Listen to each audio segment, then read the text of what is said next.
Alors, Boker Tov à toutes. On avait commencé donc l'étude du Télim 120 où David Ameller parle d'un phénomène qui est en fait assez marginal à l'époque de David. On avait expliqué que en fait, il y avait principalement deux formes d'antisémitisme. La première forme d'antisémitisme, eh bien, c'est ceux qui s'attaquent au niveau physique aux Juifs. D'accord? Donc, ce sont les menaces de pogrom, que Dieu préserve, menaces de génocide. C'est voilà, ce qu'on a pu vivre malheureusement le 7 octobre et ce qu'on a vécu à certains moments de notre histoire. Et dans notre calendrier juif, la victoire sur cette forme d'antisémitisme est symbolisée par la fête de Purim, puisque Achashverosh, c'est ce qu'il voulait, c'était tuer tous les juifs, du plus vieux au plus jeune, euh, hommes, femmes, enfants, personnes âgées, bébés, tout le monde compris, en un jour.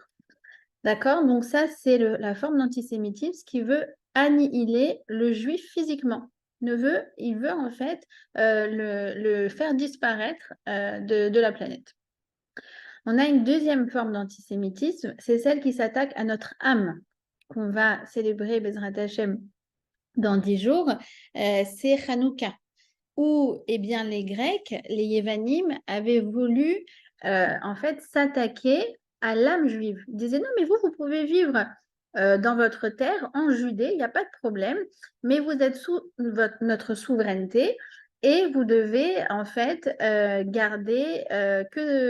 vous devez garder nos décrets à nous, vous devez garder notre loi, vous devez vous soumettre à notre loi, mais vous n'avez pas le droit, donc comme vous savez, on n'avait pas le droit de faire la Brit Mila, de garder le Shabbat et de célébrer Rosh Chodesh, entre autres. D'accord?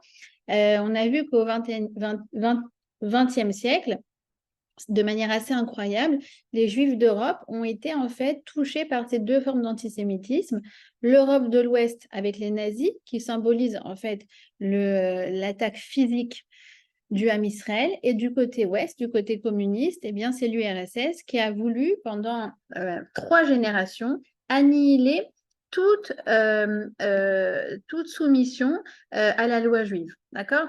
Je vous ai déjà dit que une Brit Mila, si quelqu'un faisait la circoncision à son enfant, le minimum de la condamnation, c'était 10 ans de travaux forcés en Sibérie. D'accord? Pour vous dire donc à quel point ça a été malheureusement un antisémitisme qui a laissé des traces, puisque 3 générations après, rares étaient encore ceux qui connaissaient et qui se liaient à un minimum, ne serait-ce qu'un minimum de Torah. D'accord? Heureusement qu'il y avait les Chabad, Baruch Hashem. C'est principalement eux qui ont fait un travail extraordinaire qu'on va fêter notamment 19 qui se lève. Donc, ça va être, je crois, Shabbat. Ça va être ce Shabbat, le Yud Tet qui se lève. C'est donc selon notre tradition, selon la tradition Chabad en tout cas, c'est l'anniversaire de la Chassidoute Chabad, puisque c'est à partir de ce moment-là que l'Admour Azaken a commencé à vraiment faire un travail de diffusion de la Torah. Et bon, l'Admour Azaken, c'est bien avant le communisme, bien évidemment, mais ça s'est poursuivi pendant toute la période du communisme, où en fait, quasiment les seuls qui étaient encore en train de propager les lois juives, le judaïsme, eh ben, c'était les Chabad, et bien sûr, c'était au risque et péril de leur vie. D'accord? Alors, il y a une troisième forme d'antisémitisme qui a toujours été assez marginale, mais qui aujourd'hui est la forme principale. On a dit donc il y a la forme physique, donc l'antisémitisme physique, l'antisémitisme spirituel, et il y a aussi l'antisémitisme qui s'attaque à notre image. D'accord? Alors, c'est incroyable de voir que David parle de ça parce que lui, David, il a vécu dans sa vie à lui, sa vie de 70 ans, il a vécu, si vous voulez, comme un microcosme de toute la vie du clan d'Israël. Et donc, lorsqu'il a été victime de calomnie, eh bien, il a, si vous voulez, entre guillemets, entreaperçu le fait qu'un jour, ça deviendrait l'arme ultime de l'antisémitisme. L'arme ultime de l'antisémite, dans une société civilisée où on ne tue plus les gens et on ne fait plus de coercition pour savoir qu'est-ce qu'ils doivent respecter, oui ou non, eh bien aujourd'hui, au XXIe siècle, l'arme ultime de l'antisémite, c'est quoi? C'est d'attaquer, de salir l'image d'Israël. D'accord? Et c'est sur ça donc on va s'intéresser. Alors il pose la question dans le verset numéro 3, il dit Maïten lecha ou Maïosif lach lachon remia. Il pose la question à l'antisémite. Il lui dit mais je comprends pas en fait. Tu parles mal de nous, mais je n'arrive pas à comprendre qu'est-ce que tu gagnes de ça. Maïten lecha, qu'est-ce que tu gagnes de ça? Ou Maïosif lecha, qu'est-ce que ça t'ajoute dans ta vie? À la limite, les terroristes, les ennemis d'Israël, on comprend qu'ils mentent. Je ne suis pas d'accord avec ça, évidemment, mais c'est le principe de la propagande. La propagande, c'est que tu prends des choses fausses et tu essayes de diffuser au maximum. D'accord? Mais l'antisémite qui est en France, à Paris, à New York, en Italie, qui est assis tranquillement dans son fauteuil et qui commence à lâcher des paroles calomnieuses sur Israël. En fait, il gagne quoi à ça? On n'arrive pas à comprendre. C'est ça ce qui lui pose la question à David Amir. Qu'est-ce que tu gagnes en fait? Alors sachez que nos Chachamim nous enseignent depuis 2000 ans. Il y a un grand principe qui est le suivant. C'est Esav, Soné et Yaakov. Ça correspond au parachiote qu'on est en train de vivre en ce moment. Donc, Esav, c'est le père fondateur de l'Occident. Yaakov, nous on est les Bnei Israël, donc c'est si vous voulez, le père fondateur du judaïsme. Eh bien, Esav, le monde occidental, a une haine profonde, ancrée pour les Juifs. D'accord? Ça fait partie, si vous voulez, et c'est écrit comme ça, Ze halacha. C'est écrit, c'est halacha. Ça veut dire que ça fait partie de la marche du monde, que inconsciemment, il y a un antagonisme vis-à-vis du peuple juif. D'accord? Alors, qu'est-ce que ça va faire? Ça va donner toute forme de ce qu'on avait dit la semaine dernière, une forme de désinformation. Vous vous rappelez, la semaine dernière, on avait dit par rapport au verset numéro 2 qu'il y avait ceux qui mentent ouvertement, mais eux, on peut montrer que c'est faux. Vous vous souvenez ou pas? Puis il y a ceux qui jouent sur les lignes, qui omettent certaines vérités, mais qui en grossissent d'autres, qui vont sélectionner certains témoignages, qui vont avoir une terminologie comme les colons, les trucs comme ça, pour en fait, si vous voulez, de manière pernicieuse, de manière inconsciente, faire passer certains messages nocifs, bien évidemment, pour l'image d'Israël. Alors, c'est très intéressant. C'est hyper intéressant parce qu'en fait, ça va donner, notamment dans les médias, des comportements qui sont illogiques. Illogiques. On l'a vécu il y a à peu près un mois et demi. Vous savez, quand il y a le missile qui a été envoyé par Gaza et qu'il y a eu le vent qui a tourné et hop, qui est retombé sur l'hôpital. 5 minutes après, c'est pas que c'était dans tous les réseaux sociaux, d'accord?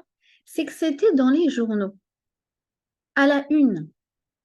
Et que le New York Times, par exemple, qui est le quotidien le plus vendu au monde, le plus lu au monde, n'a même pas pris la peine de vérifier la validité de l'information. En 2 minutes, ça faisait déjà les grands titres du New York Times en première ligne. C'était en première page, excusez-moi. Et après, quand ils se sont rendus compte, vous savez combien de fois ils ont démenti leur article? 3 fois. Une première fois, mais en fait, c'était pas vraiment ça. Après, une deuxième fois, ils ont réécrit encore quelque chose et après, encore une troisième fois. Mais quel manque de professionnalisme! Quel manque de professionnalisme! Vous êtes d'accord avec moi? C'est ça, c'est-à-dire qu'en fait, on arrive à des comportements qui sont complètement illogiques. Et alors, attendez, je vous fais juste la bourde de la semaine parce que je l'ai trouvée exceptionnelle, celle-là, il faudrait que je vous l'envoie. C'est donc une journaliste britannique qui intervient un diplomate israélien. Écoutez, qu'est-ce qu'elle va lui dire? Pour vous dire à quel point, à un moment, les gens, ils sont tellement biaisés qu'ils perdent tout sens de leur logique, de manière ouverte. Elle lui dit quoi? Elle lui dit, alors voilà, donc il y a un accord d'échange 50 Israéliens contre 150 Palestiniens. Je me suis entretenue avec un spécialiste de la négociation palestinienne, et un spécialiste palestinien pardon, de la négociation. 50 contre 150, ça ne veut pas dire que vous sous-estimez la vie des Palestiniens.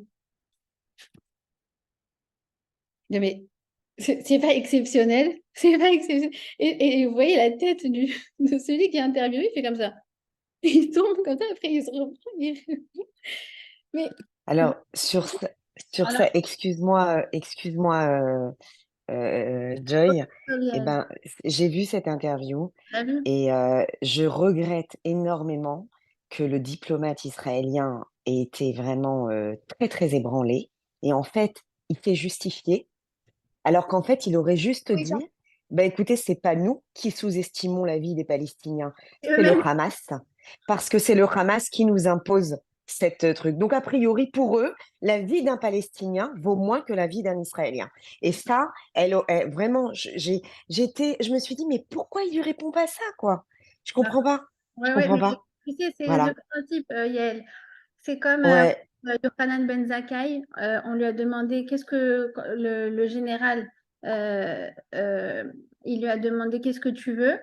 Alors, Yohanan Ben Zakkai, il s'est trompé. Il a dit, il n'a pas demandé Yerushalayim, il a demandé Yavne.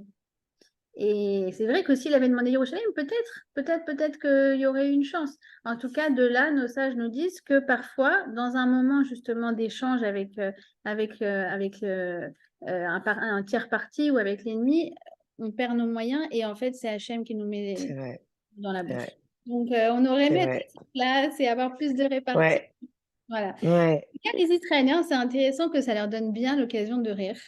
Parce qu'ils font Mm. des parodies de CNN, de machin. Je ne sais pas si vous connaissez Eretz Nederet.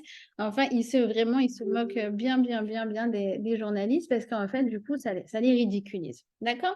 Alors, j'aimerais quand même qu'on aille un petit peu plus loin que de juste dire, bon, bah voilà, ils ont des comportements illogiques et c'est ridicule et voilà. J'aimerais juste approfondir parce qu'en fait, ça fait partie d'un mécanisme de psychique humain qui est très intéressant et qui doit être reconnu. C'est ce qu'on appelle la dissonance cognitive. C'est quoi la dissonance cognitive? C'est que, en fait, quand on a une inclinaison vers une certaine idée, c'est comme ça qu'on ressent les choses. D'accord? C'est comme ça qu'on les ressent. Alors, qu'est-ce qui se passe? C'est que face aux faits, face à certaines informations, on va avoir tendance à choisir des informations qui nous arrangent et à omettre d'autres pour que ça rentre dans la conclusion vers laquelle qu'on avait déjà en tête. D'accord? Ce que nos sages appellent donc c'est pirater, si vous voulez, notre pensée pour que notre pensée se soumette à la conclusion qu'on avait déjà en avance. D'accord? C'est pour ça que je vous ai dit que cette notion de Esav Sonet Yaakov, c'est très intéressant parce que c'est la seule explication qui fait que, je ne sais pas, 80% du monde occidental va toujours tirer des conclusions dans un sens et jamais dans un autre. C'est hyper intéressant. D'accord? C'est cette dissonance cognitive. C'est qu'en fait, je sais déjà ce que je pense, je sais déjà ce que je vais dire. Et donc, je vais m'arranger pour sélectionner certaines choses. Et quand je vais voir quelque chose qui ne va pas avec ce que je ressens, en fait, je vais juste faire comme si ça n'existait pas. D'accord? Donc, je pirate mon système de pensée. C'est pour ça qu'on arrive à des gens qui ont des raisonnements qui sont complètement illogiques. D'accord? Il y a un deuxième phénomène à ça qui est aussi très important à connaître, c'est le conformisme. D'accord? C'est le prêt-à-penser. Si tout le monde le dit, c'est que ça doit être vrai. D'accord? Vous connaissez sûrement peut-être l'expérience de H. H, c'est ce qu'il a fait. Donc, il a enfermé une personne avec un groupe de 9 autres personnes. Et en fait, il leur montrait 3 bâtons. D'accord? Un petit, un moyen, un grand. À chaque fois, ça a changé. D'accord? Une fois dans un sens, une fois dans un autre. Alors, au début, les 3 premières fois, donc, il demande à tout le groupe et puis il demande quel est le plus grand bâton. Alors, tout le groupe, en fait, est de connivence avec celui qui organise l'expérience. celui qui n'est pas dans celui qui en fait, il y a un cobaye, si vous voulez. Et donc, les 9 autres, ils répondent, ah, le grand bâton, c'est le grand bâton, d'accord? Ils le montrent comme ça. Ah, bah super, tout le monde est d'accord, très bien. Ils font ça une deuxième fois, une troisième fois. OK, ils font ça 3 fois. Ensuite, arrive à la quatrième fois, ils demandent où est le plus grand bâton. Et là, ils montrent tous le moyen. Et l'autre, il est un peu ébranlé comme ça. Et il ne sait pas trop quoi dire. Il dit, ah bah oui, oui, c'est ça, ça c'est le plus grand bâton. Après, il continue avec le plus petit. Il dit, ouais, c'est lui le plus grand bâton. Et lui, là, comme ça, il regarde tout le monde. Il fait, ah bah oui, c'est ça, c'est Alors, vous savez, donc ils ont répliqué cette expérience à grande échelle. Eh bien, 75% des gens se conformaient à l'opinion publique. Quand bien même, visiblement, ce n'était pas du tout logique. D'accord? Bon, alors, les résultats, ils dépendent un peu des cultures, mais globalement, 75% des gens étaient prêts à dire une aberration parce que c'est ce que tout le monde pense. Et donc, si tout le monde le pense, sûrement que c'est vrai. D'accord? Excuse-moi, j'ai une question. Lionel. Regarde, je sais pas que tu as déjà répondu à ça, je sais pas, dans le cours dernier, j'ai pas encore rattrapé. Mais du coup, qu'est-ce qu'il faisait David Ameller? Est-ce qu'on doit répondre à ces personnes-là? Est-ce qu'on doit se justifier et prouver par A plus B qu'ils ont tort? Ou laisser? Alors, Parce que là, c'est devenu, il y en a qui en font un métier, qui justifient. écoute, la question c'est est-ce qu'on s'implique dans la Hasbara ou non? Ce qu'on appelle Hasbara, comment on appelle ça en français, la Hasbara? Ouais, les explications La guerre médiatique. Voilà, c'est ça. La guerre En médiatique. fait, il faut comprendre que justement, il y a ce phénomène de dissonance cognitive. Donc, en fait, il y a certaines personnes, je ne dis pas à tout le monde, peut-être que justement ce chiffre de 75%, 25%, il est intéressant. Peut-être. Et peut-être qu'à 75% des gens, tu pourras leur montrer du matin jusqu'au soir par A plus B que Tsahal est l'armée la plus morale au monde, qu'ils ne vont pas tirer les conclusions qu'il faut tirer. Peut-être. Il dit, en fait, dans le verset numéro 2, on avait dit, il y a ceux qui mentent ouvertement, d'accord? Donc, évidemment, et ça, c'est ce que fait Dover Tzahal, et ils font un travail excellent, rien à voir avec 2009 et 2014, vraiment, je les salue, ils sont incroyables. Et on voit que eux, ils prennent vraiment, ils investissent dans le fait d'expliquer, il y a ça, il y a ça, il y a ça, ils sont hyper factuels. Et c'est vraiment hyper intéressant. Moi, je trouve vraiment qu'ils font un travail remarquable. Mais après, pour tout ce qui est désinformation, si tu me demandes mon avis à moi, je pense que la plupart du temps, c'est pataugé dans la boue. De toute façon, tu peux monter et descendre. Voilà, ça va pas changer grand-chose. La conclusion, elle est déjà tirée. C'est la distance cognitive. C'est que je sais Il n'a jamais répondu. Pardon? Je vous entends pas, Dodi? Ça a coupé. Je vous entends plus. Moi, vous poserez la question quand vous aurez la connexion. D'accord? Bon, et entre-temps, évidemment, le mal est fait. Puisqu'entre-temps, c'est ce que les gens retiennent. D'accord? Je vous rappelle encore de l'histoire, j'étais au lycée, Charles Anderlin, vous vous rappelez? C'était une horreur avec je ne sais plus comment il s'appelait là, et c'était des images qui montraient, je sais pas, pendant 10 jours, tous les matins, on avait le droit à ça sur France 2, même sur les autres chaînes. Et je me rappelle, moi j'avais très très peur d'aller au lycée à ce moment-là. Je me faisais agresser verbalement. Et en fait, après, ça a été démontré, ça a été démenti. Il y a, comment ça s'appelle, la Klarsfeld, non, qui c'est qui a fait, bon, je sais plus qui c'est qui a vraiment fait un travail remarquable aussi. Mais au final, tu peux montrer par A plus B qu'est-ce que les gens ils ont retenu, que les soldats israéliens tuent des pauvres enfants palestiniens. C'est ça qu'ils ont retenu. D'accord? Donc, bon, voilà. Si vous me posez la question, est-ce qu'il faut s'investir? Je je pense que c'est beaucoup d'énergie pour des résultats qui ne sont pas très, très sûrs. Parce que conclusion, et ça, sonnet Yaakov. D'accord? Alors, on va essayer d'avancer. Ritse Gibor. Ritse Gibor, Shinunim, Im Gachale Retamim. Alors, ça, c'est intéressant. Il dit donc, c'est celui qui dit de la Shonara, celui qui dit comment on dit, la médisance, eh bien, il est pareil à un guerrier qui envoie des flèches. Alors en fait, c'est quoi l'archer qui tire? Bah, par définition, lui, il peut atteindre son ennemi, mais lui ne peut pas être atteint. D'accord?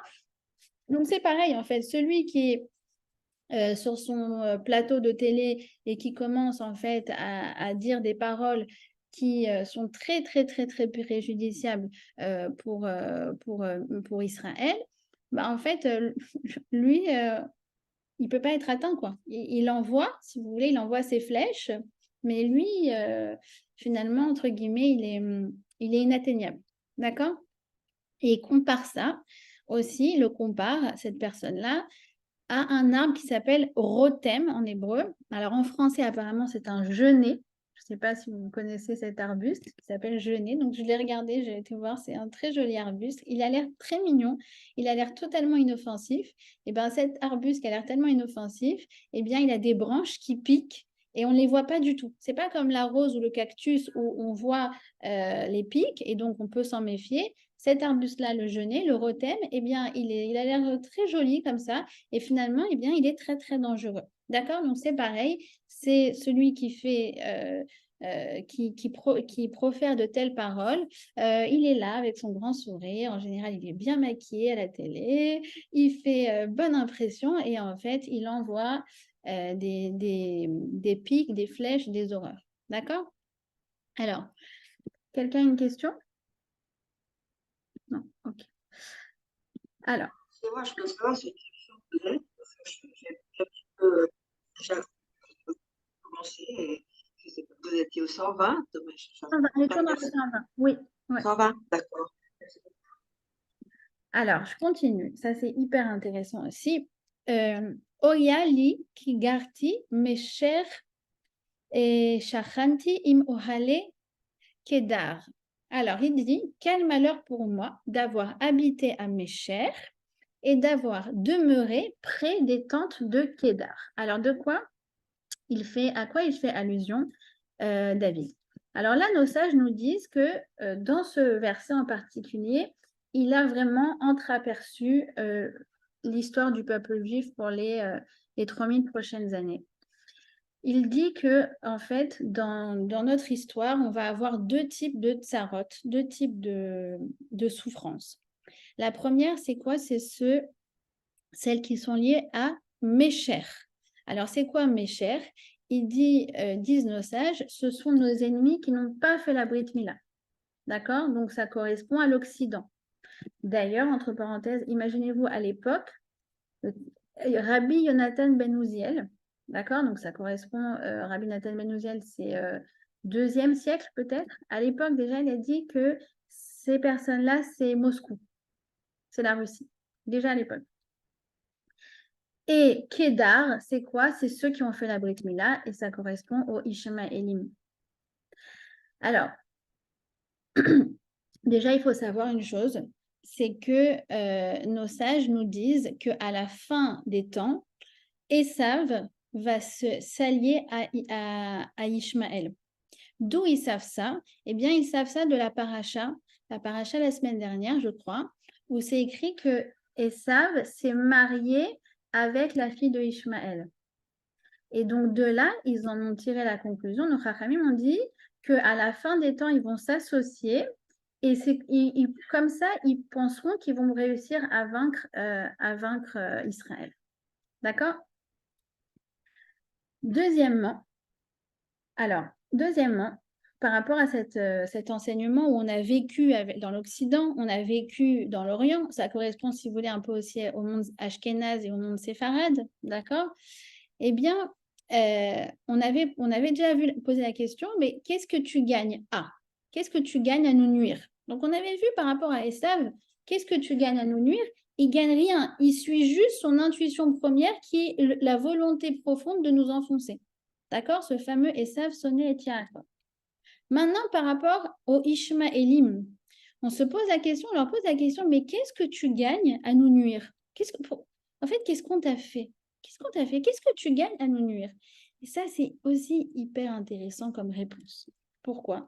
Parce qu'on voit déjà à l'époque de Yitzhak, Yitzhak, donc, il vivait en Israël et il était en cohabitation avec les Philistines. D'accord? Et qu'est-ce qu'ils ont fait, les Philistines? Ils étaient tellement jaloux de Yitzhak qu'ils ont bouché les puits que Abraham, son père, avait creusés. Il avait creusé des puits. Et donc, si vous voulez, Yitzhak, super, c'est comme quelqu'un qui va, entre guillemets, hériter d'une PME, d'une petite entreprise, d'accord? Voilà, il peut faire du commerce avec des puits, avec de l'eau, il peut la revendre. Et ils sont tellement jaloux de ça qu'ils vont boucher les puits qui avaient été creusés par Abraham. D'accord? Et là, tu dis, mais en fait, je comprends que tu sois jaloux. Mais si tu creuses ces puits à lui, qu'est-ce que toi, tu gagnes en fait? Tu vas avoir de l'eau? Si lui, il n'a plus d'eau, toi, tu vas en avoir de l'eau? Et ça, c'est pareil. Ça veut dire que la terre de Gaza, ils auraient pu la transformer en un mini Singapour, ils auraient pu investir, ils auraient pu... Ils reçoivent tellement d'argent qu'ils auraient pu vraiment transformer ça en mini Dubaï, quoi. Mais ils ont choisi volontairement de rendre cette terre une terre misérable. Et tu te rends compte de combien cette action de boucher les puits, elle est symbolique. C'est quoi? C'est pas... Quand eux, ils bouchent les puits de Abraham, donc non seulement ça leur fait pas en avoir des puits à eux, mais en plus de ça, du coup, ils ont même plus d'eau à acheter à Yitzhak. Donc, eux-mêmes, ils souffrent de leur jalousie. Eux-mêmes, ils souffrent des conclusions, des actions qu'ils font pour enfoncer l'autre. C'est-à-dire qu'en fait, il n'y a aucun raisonnement logique qui va freiner leur envie de détruire, leur jalousie et leur barbarie. Vous voyez ce que je veux dire? C'est pourvu que toi, tu ailles mal. Pourvu que moi, je te nuise. Mais attends, mais toi, tu gagnes quoi à ça? Mais même toi, tu te tires une balle dans le pied. Ah non, mais c'est pas grave. Pourvu que toi, tu ailles mal. Regardez déjà à l'époque, ils traquent avec les Philistines. Et la suite exceptionnelle, c'est quoi? C'est que Yitzhak, il est venu et il a recreusé les puits de son père. Il a reconstruit. Et ça, c'est ce qu'on vit, nous, en ce moment. On va et on reconstruit. Et ils vont, les Chayalim, ils vont à Berry, ils vont à Nahal Oz, ils vont dans les kibbutzim, et ils nettoient, et ils arrangent le réfectoire. Pour l'instant, ils ne sont pas encore dans les reconstructions, évidemment, des habitations. Ce n'est pas du tout à l'ordre du jour. Mais ça fait partie de l'esprit juif. Nous, on construit. Et quand on voit quelque chose qui est détruit, on reconstruit. Combien de fois le tombeau de Yosef à Shrem, il a été détruit? Combien de fois il a été profané? Et nous, à chaque fois, on revient et on reconstruit. D'accord?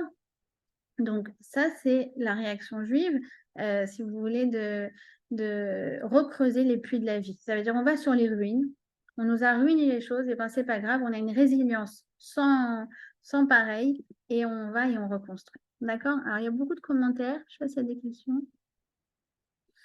Ok. Est-ce que la jalousie de Ishmaël, Yitzhak, voilà, ne serait pas de la rivalité de Hagar et Sarah? Oui, tout à fait. Je vous invite à regarder un cours de Rav Eitan Fison sur les 4 formes d'antisémitisme. J'ai trouvé extraordinaire ce cours en 20 minutes. Il parle justement de l'antisémitisme de Esav, de Ishmaël, des Cananéens et de Amalek. Très, très intéressant. Et évidemment, donc, ce qu'il expliquait que l'antisémitisme de Ishmaël, ça provient justement d'une concurrence d'héritage spirituel. D'accord? Le lien, Blinéder, je te l'enverrai, Audrey. Alors, alors écoutez, il continue et il dit Rabat Shachna la Nafshi Imsone Shalom. Eh bien, j'ai trop vécu, mon âme a vécu trop longtemps dans le voisinage de ceux qui haïssent la paix. Je n'ai pas besoin d'en dire plus pour vous expliquer ce que ça signifie, hein, le voisinage de ceux qui haïssent la paix. Donc, c'est toute la bande de Gaza, c'est tout Otef Gaza. Et il dit comme ça, il dit Ani Shalom vechi daber ema la milchama. Moi, je suis paix, je proclame la paix, mais eux ne méditent que la guerre. Je pense que j'ai même pas besoin de commenter ces versets. D'accord? Il dit juste une chose importante, et ça, je pense que c'est peut-être toute la clé du raisonnement. Il dit que, en fait, comment dire, l'état, le shalom qu'il y a entre nous, eh bien, ça va influencer sur le shalom qu'on va avoir avec les nations. Et les conflits qu'on a entre nous, eh bien, ça va embraser la situation avec les nations. D'accord? C'est-à-dire que la base de tout, c'est le shalom dans le Ham Israël. Ose shalom imroma ou yase shalom aleinu. Si nous, on est capable de faire la paix entre nous, alors on aura la paix avec les autres. D'accord? Et ça, c'est sûr. Ça, c'est sûr que quand on est unis, personne ne peut nous faire du mal. Et même pas les médias. Même pas les médias. D'accord? C'est-à-dire qu'il y a un lien de cause à effet. Et je vais l'expliquer après j'aimerais bien passer au 121 parce que j'aimerais vraiment le finir aujourd'hui. Mais vous allez voir que en fait, ça s'enchaîne très très bien parce qu'il y a vraiment un lien de causalité entre notre comportement qu'on a entre nous, les uns avec les autres, et ce que ça va générer dans le comportement avec les autres nations. Plus nous, on est unis, et plus en fait on devient invincible. D'accord? Vous voyez, c'est comme ça aussi dans l'histoire de Pourim. L'histoire de Pourim. Quand est-ce que Haman va voir Achashverosh, quand est-ce qu'il pense que c'est le moment propice pour attaquer les Juifs? Et bien quand il lui dit Yeshno am mefuza o meforad ben ha'amim, c'est quoi? C'est que en fait la force du Ham Israël, c'est quand il est echad, quand il est uni. Et là en ce moment, comme ils sont désunis, alors c'est le moment d'attaquer. Ça recommence. D'accord? Alors, qu'est-ce que nous on a fait? Qu'est-ce qu'elle a dit, Esther? L'air knos et hayehudim. Va rassembler les Juifs. C'était la première étape préalable de rassembler les Juifs. Et après la tchouva, et après les jeûnes, et après la prière. Mais si on n'est pas écha, de toute façon, ça va glisser, ça ne va pas marcher. D'accord? Et c'est là, à partir de là, qu'on a eu le Véna à Fort. D'accord? Donc, encore une fois, on a l'impression effectivement que l'histoire se répète. Ben, c'est comme l'histoire de David Ameller, Joy, avec son armée et l'armée de Ahab. Nahon, j'en ai parlé très très souvent. Je ne vais pas encore le dire parce que j'ai l'impression de me répéter beaucoup, mais je vous ai déjà raconté c'est normal. Quand on est là-dedans, il faut s'arrêter. l'armée de David et l'armée de Achav. Donc, on avait je crois que j'ai dû le dire au moins 10 fois dans des cours. Oui, il faut que ça rentre dans la tête. Il faut que ça rentre. Si on est dans le... Même si on fait la religion à fond et on n'est pas unis, ça va pas du tout. Alors, c'est écrit comme ça dans la Gemara qu'à l'époque de David Ameller, notre armée, c'était tous des Talmidei Chachamim, des gens très versés dans la Torah, qui connaissaient très bien les halachot, qui faisaient toutes les mitzvot. Et pourtant, quand ils partaient en guerre, il y avait des soldats qui tombaient. Et à une autre époque, à l'époque de Achav, ce qui est très curieux, c'est que Achav, c'était donc une armée de gens qui étaient impies. Achav lui-même, il avait veillé à mettre des idoles dans tout le royaume d'Israël. Et c'était donc des gens qui étaient très, très, très, très, très loin de la Torah. Et en fait, il y a eu des miracles. À chaque fois, eh bien, ils revenaient victorieux et sans aucune victime. Et nos sages nous disent que à l'époque de David, donc ils avaient beau être dans la Torah et les mitzvot, il y avait beaucoup de marloquettes et beaucoup de lashon hara, beaucoup comment dire marloquettes, de disputes et beaucoup de médisances, justement. Ils n'étaient pas en paix, alors qu'à l'époque de Achav, personne ne disait du lashon hara l'un sur l'autre, ils étaient unis, ils étaient dans la paix. D'accord? Il y a bien d'autres sources par rapport à ça, que l'Omatza Kadosh Baruch Hu Keli Marzik Bracha et la Hashalom.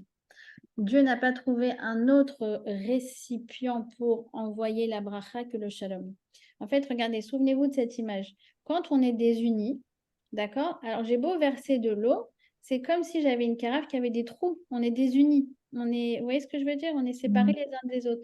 Donc, en fait, même si Hachem, il veut nous envoyer du shalom, du shefa, de la richesse, de la parnassa, la réussite, ça ne se contient pas, ça tombe. Quand on est unis, d'accord, comme les 5 doigts de la main, et on est comme ça, on est unis, alors là, vous voyez, c'est un réceptacle pour la bracha. D'accord? Vous vous souvenez de cette image? Voilà. Alors, ensuite, le 121. Donc, on va passer. Donc, on a terminé le 120. On va passer au 121. Et en fait, ils s'enchaînent naturellement l'un l'autre. Bon, je vous ai déjà dit que c'était une série de 15 Kélim, de Shir HaMa'alot. D'accord? Alors, vous le connaissez. Certaines le connaissent bien évidemment par cœur. Shir HaMa'alot, et Saïnaï, El-Harim, Me'in Yavo Ezri, Ezri Me'im Hashem. Alors, c'est un Télim très spécial. C'est normalement le seul qu'on a le droit de lire la nuit. Bon, alors évidemment, en temps de guerre comme en ce moment, on peut lire autant de Télim que vous voulez la nuit. Bon, on en a déjà parlé ça aussi. Et alors, ce qu'il y a de particulier avec ce Télim, c'est que tous les autres, les 15, c'est écrit Shir HaMa'alot. Et là, c'est écrit Shir LaMa'alot. Alors, pourquoi c'est avec un Lamed? Parce qu'en fait, celui-là, il a été écrit pour le monde futur. Il fait allusion au temps à venir. C'est Shir Lamalot. C'est un shir, un psaume pour le monde futur. D'accord? Alors, il pose la question. Donc, sachez que ce Télim, il a été écrit donc, par David Ameller, mais comme je vous ai dit, il y a parfois sur un Télim, on va adresser différents auteurs. Et il y a une version qui dit que c'est Yaakov qui l'a écrit ce Télim. À quel moment? Au moment où il a quitté ses parents, il a quitté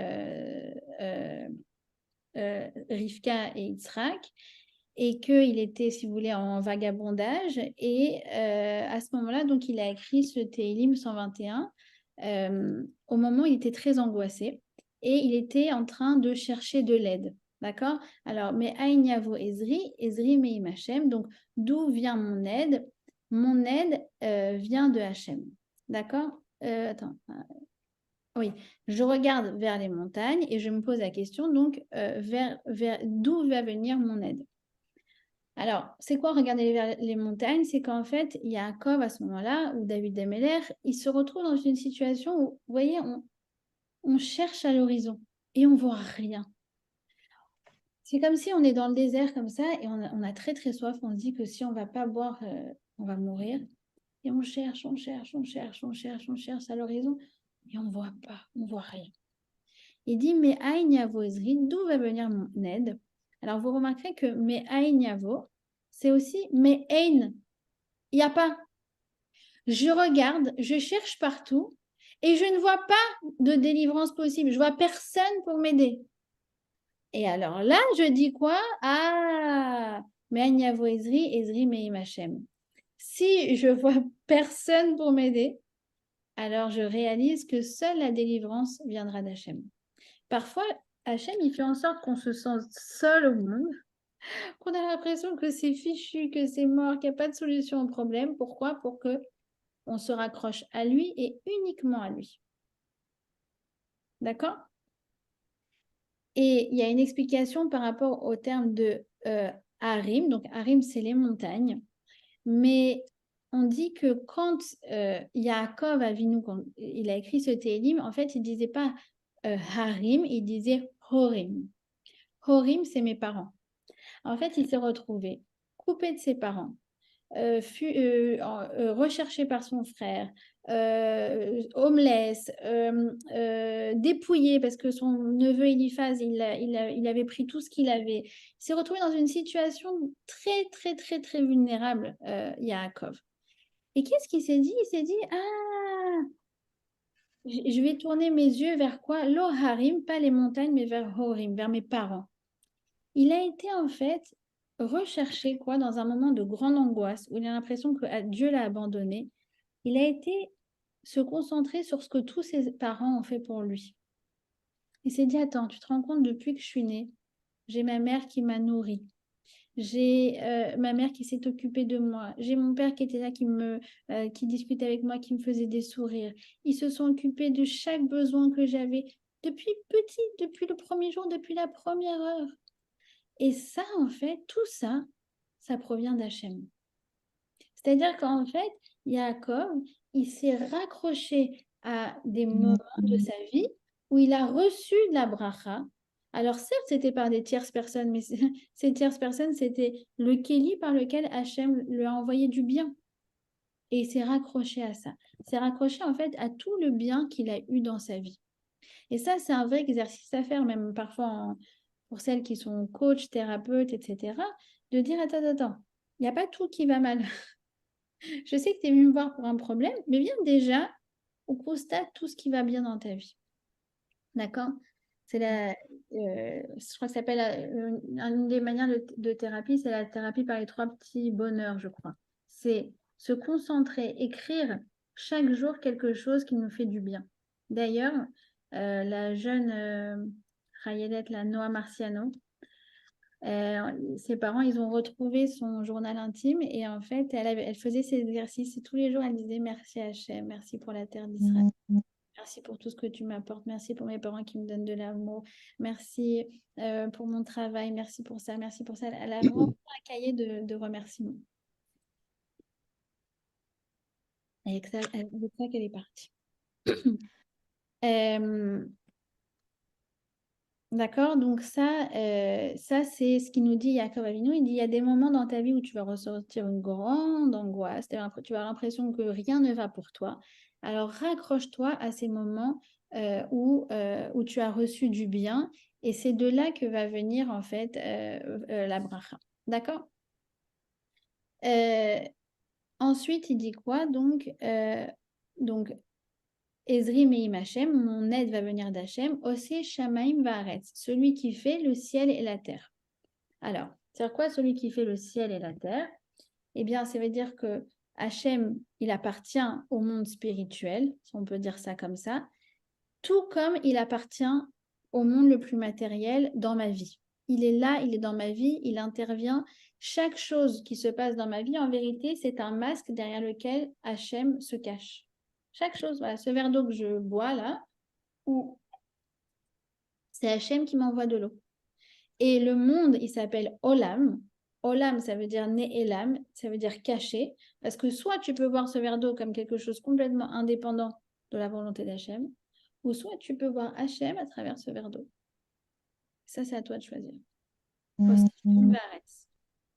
Il est là, il est sur terre, il est dans ta vie, et c'est lui non seulement qui contrôle la réalité, mais si tu pousses encore un peu plus, c'est que la réalité des choses, c'est lui.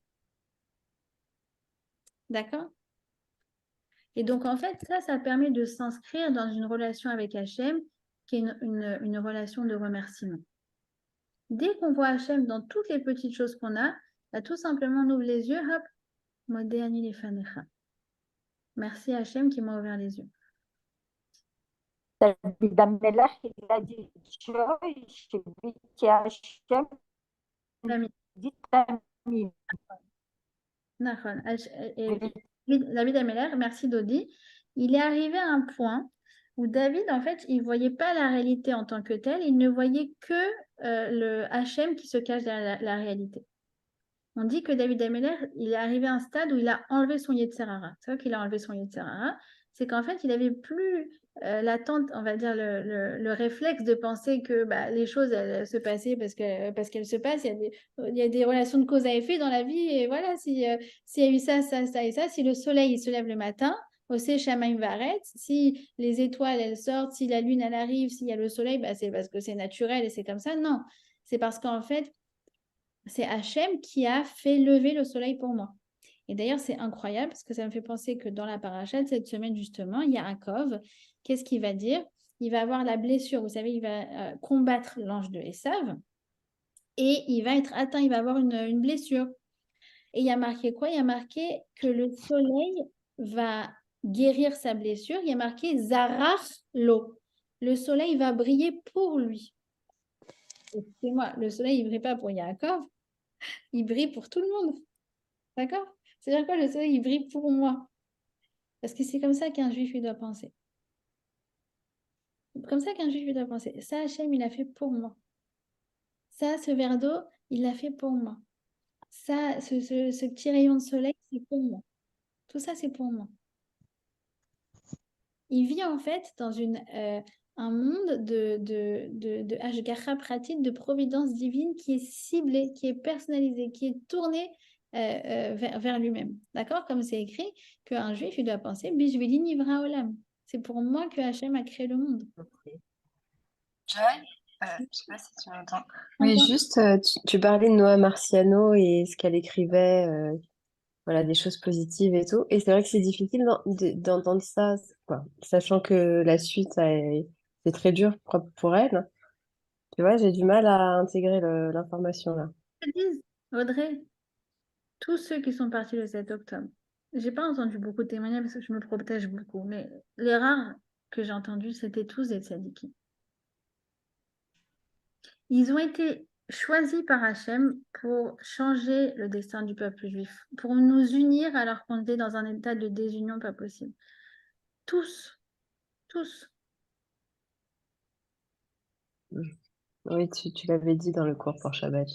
J'avais beaucoup aimé Le ce cours. Yehuda, la Hamoud qui chante Elokai Neshama Shinatata alors qu'il était en chemin pour y aller. Tu dis, mais c'est quoi ces gens? Alors oui, la façade, on ne voit pas forcément si on a un regard superficiel sur les choses, mais la Neshama, c'était des Neshamot très très spéciales. Moi, je ne vais voilà, je vais pas m'éterniser dessus, mais c'est sûr que c'était tous, et il a dit, Rabbi David Pinto, il a dit en l'occurrence ceux qui sont morts dans la fête, il a dit, ils ont eu comment dire, les quatre quoi? Voilà, en tout cas, ils ont été. Voilà, s'il y avait encore des choses à enlever, alors, entre guillemets, tout Effacé. a été effacé. Exactement. Ils sont partis. Bon, après, je ne vais pas vous faire voilà. Aujourd'hui, là où ils sont, c'est un niveau où les plus grandes sadikim ne peuvent pas arriver. Oui. Ouais. Joy, sur ce sujet, je me permets de dire quelque chose. J'avais lu beaucoup de choses sur, tu sais, les rescapés de la Shoah, et notamment sur, entre guillemets, leur psychologie. Je ne connais pas le terme technique exact, leur idée. Et voilà, et ils avaient démontré, enfin, ils avaient fait des espèces d'études, il y a eu tout un tas d'études qui ont été faites jusque dans les années beaucoup 55, 60. Et en fait, ceux qui ont le mieux résisté mentalement et du coup physiquement, ce sont ceux qui sont accrochés à des idées positives. Et notamment, il y en avait beaucoup qui pensaient à la table de Shabbat, aux bisous que leur faisait leur maman quand ils étaient petits, alors qu'ils étaient bien sûr déjà des adultes. Et ils sont accrochés à ça, et ce sont ceux qui ont le mieux résisté dans les camps. Voilà. C'est très, très, très, très intéressant. Et ben, c'est aussi ce qu'il a beaucoup démontré, Viktor Frankl. Mais Viktor Frankl, alors c'est intéressant, ça rejoint en fait ce que vous dites, mais lui, il disait que ceux qui ont résisté, c'est ceux qui se raccrochaient à des pensées futures. Lui, il disait en l'occurrence, moi, alors lui, il est arrivé, tout son manuscrit, ça veut dire le travail de toute une vie, il a été réduit ensemble par les nazis. Il a fait 4 camps de concentration, il a fait le ghetto de Varsovie, enfin, bref, il a passé des choses indicibles, mais chaque jour, il s'imaginait devant une foule de 1000 personnes qui sont venues l'écouter pour qu'il partage ses idées. Et un jour qu'il a fait justement une intervention au Madison Square Garden devant des milliers de personnes, il a dit, sachez que c'est cette image qui m'a tenue pendant toutes ces années noires. Donc voilà, c'est effectivement. Mais Aïn Yavo Ezri, c'est ça. C'est qu'on peut avoir tendance évidemment à penser noir à avoir des pensées noires dans des moments comme ça de détresse. Bien évidemment, c'est normal, c'est humain. Mais Yaakov, Avinu, David Améler nous dit raccroche-toi à des pensées qui te font du bien. Alors ça peut être, comme vous avez dit, des pensées qui appartiennent au passé, des souvenirs, des odeurs, des scènes qui nous font du bien et ça peut être effectivement aussi par rapport à l'avenir de imaginer, se scénariser déjà des choses positives qui vont nous arriver. Donc, voyez, en fait, c'est très moderne, quoi. Déjà, il y a 3000 ans, c'était de la thérapie en quelques versets. Ils nous faisaient 3 mois de thérapie. Voilà. Alors, Aliten amot raglechan yanoum shomerecha. Donc, il va reprendre ce terme de yanoum. C'est quoi yanoum? Yanoum, c'est, comment on dit en français? C'est Sommeiller. sommeiller. Voilà, c'est ça exactement. C'est s'endormir. Voilà, on essaye d'être réveillé, mais on flanche, on s'endort. Alors, il est comme ça. Iné lo yanoum velo elshan, shomer Israël. Hachem, la nuit, dans les moments, il ne s'endort pas. Il ne s'endort pas, c'est-à-dire que il nous garde. Et regardez, je suis encore un chidouche, enfin encore un chidouche. Ça me fait penser à quelque chose d'assez incroyable que dit, je crois que c'est le Baal Shem Tov qui dit ça, il dit à propos du Ham Israël au moment de Purim, comment il formule, il y a un peuple dissocié, Yeshno Am Mefuzar ou Meforad. Yeshno, il y a, mais si vous regardez, qu'est-ce que c'est aussi? Il y a chaîne. Puisqu'ils sont dissociés, alors leur Dieu, il dort. Ah, voilà. Mais quand ils sont unis, Iné lo yanom velo ishan. Il ne dort ni ne sommeille. Notre dôme de fer. C'est lui, notre dôme de fer. Mais les goyim, ils surveillent tout ça pour s'attaquer à nous. Ils surveillent, ils savent la faiblesse des Juifs. Ils connaissent tout, les salopards. C'est que clairement, au niveau de nos ennemis à Gaza, ils ont dit ouvertement que c'était lié à nos dissensions. Yeshno Ouais. Am Mefuzar ou Meforad. Non, c'est incroyable. Vraiment, c'est incroyable. Je m'émerveille avec vous. Iné lo yanum velo ishan. Si on est unis, alors il dort pas. Mais si on n'est pas unis, alors on est Yeshno, et alors il dort. Yeshno Am Mefuzar ou Meforad. Ok, alors ensuite, il dit un passouk aussi, un verset qui est très connu. Hachem Shomrecha, Hachem Tzilcha, Alia Deminecha. Hachem, c'est ton ombre. C'est-à-dire quoi que c'est ton ombre? Vous connaissez lui qui tire plus vite que son ombre. Si je lève la main, mon ombre, elle lève la main en même temps. D'accord? Eh bien, Hachem, il agit mida keneged mida. En fonction de nos actes, Hachem, il va agir. D'accord? Donc ça, c'est vrai, mais dans tout, par exemple, dans le domaine de la bracha, de la parnassa, plus nous, on va ouvrir la main, plus Hachem, il va ouvrir la main avec nous. Plus nous, on va fermer les yeux sur certaines choses, passer outre. Ah, d'accord, ma belle-sœur, elle m'a dit ça, truc, mais c'est pas grave. Allez, hop, on fait comme si on n'a pas entendu, on passe à autre chose. Hop, Hachem, c'est pareil. Toi, tu as dit quelque chose que tu n'aurais pas dû dire. Hachem, il ferme les yeux, il n'entend pas. Mida, Kenegan, Mida. Tu juges positivement. Il y a quelqu'un qui te, je sais pas, qui te klaxonne. Bon, bah, elle a dû se réveiller du mauvais pied ce matin. Et c'est pas grave, je pardonne. Pareil, Hachem, il dit bon, allez, c'est pas grave. Elle a pas super bien agi ce matin, mais je la juge positivement. D'accord? C'est un grand clal, c'est que Hachem, il est comme notre ombre. D'accord? Je bouge, il bouge de la même façon. De la même façon qu'on agit avec les autres, alors Hachem agit avec nous. Alors, j'aimerais juste partager un tout petit enseignement de la Gemara Brachot, Masechet Brachot, que j'adore cet enseignement. Mais je l'aime trop. Et c'est quelque chose que vraiment qui m'accompagne, que j'essaye de faire. C'est écrit comme ça. Il y a les anges qui vont voir Dieu et qui disent, attends Dieu, c'est pas normal, tu chouchoutes le peuple juif. Pourquoi? Parce qu'il y a écrit Issa Hachem Panav Elecha. Dieu dirige sa face vers qui? Vers le peuple juif. Mais attends, c'est pas normal. Tu dois normalement traiter tous les êtres humains de manière égale. C'est quoi ça de chouchouter juste le Ham Israël? Écoutez la réponse d'Hachem comme elle est belle. Il répond comme ça, il dit attends, tu sais qu'est-ce qu'il fait le Ham Israël? Moi, je leur ai donné une mitzvah Que quoi? Que quand il mange un kazaït de pain, alors, non, pardon, excusez-moi, quand ils mangent du pain et qu'ils sont rassasiés, alors ils doivent me remercier et faire Birkat Amazon. Comme c'est écrit, Va'achalta vesavata ou Ve'arachta et Hashem Elokecha. C'est-à-dire qu'en théorie, on pourrait manger un morceau de pain et dire mais non, mais ça m'a pas complètement rassasié. Et on n'est pas tout, on est exempté de faire Birkat Amazon. Normalement, c'était ça la règle. Mais nous, on dit ah non, non, non, même si on a mangé ça de pain, non, on va faire Birkat Amazon. On va dire merci Hachem pour ce mini morceau de pain. Même si c'était pas énorme, même si ça n'est pas rassasié. Alors il dit quoi?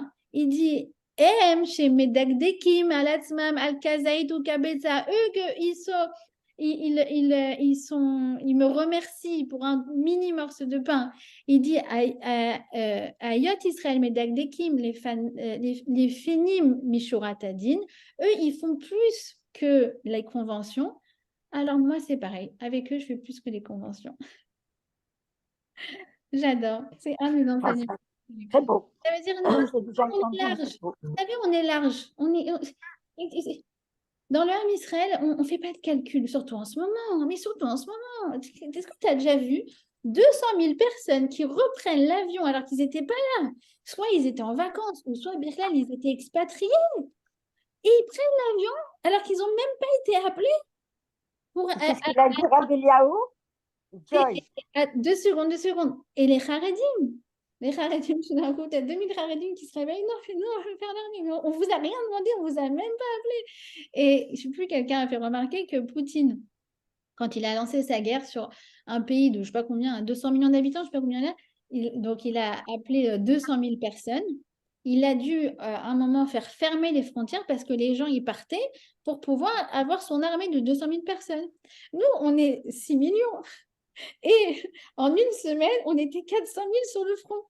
Et on a eu un taux comment on appelle ça, Guious, comment dire, enrôlement de 100%.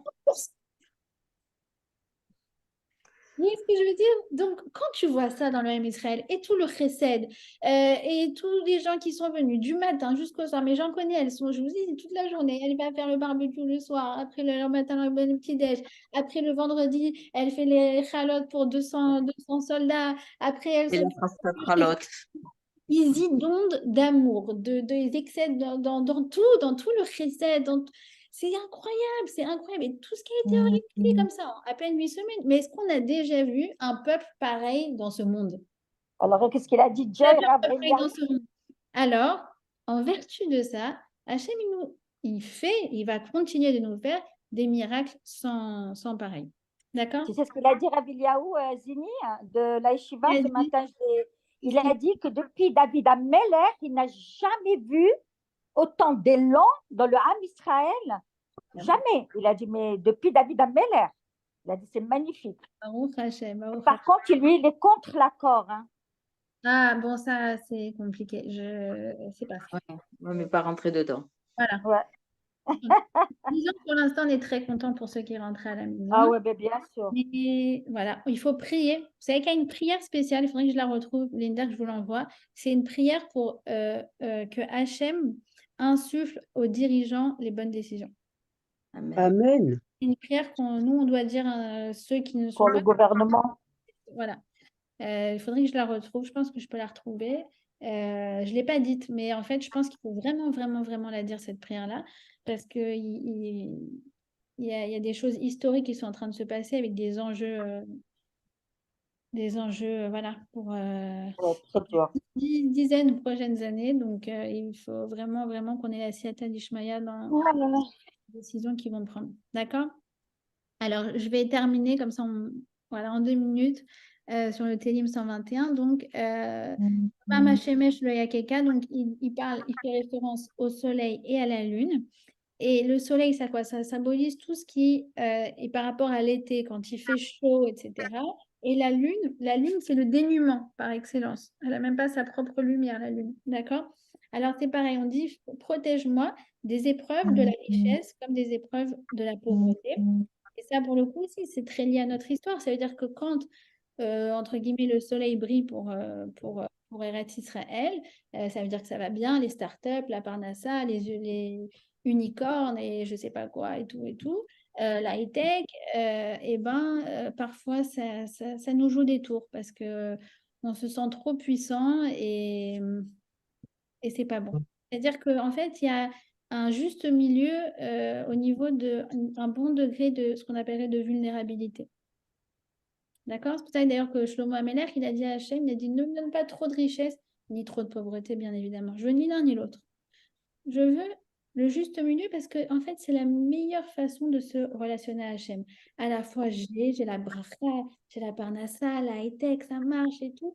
Et sur ça, je dis merci à Hachem.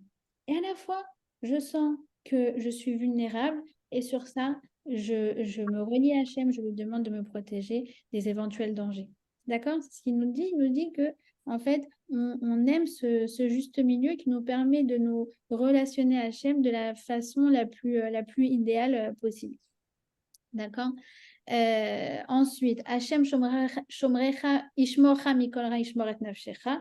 Ça fait référence à deux types de nuisances. Celle au corps, d'accord? Donc, on demande à Hachem de nous protéger physiquement. Et ishmoret nafshecha.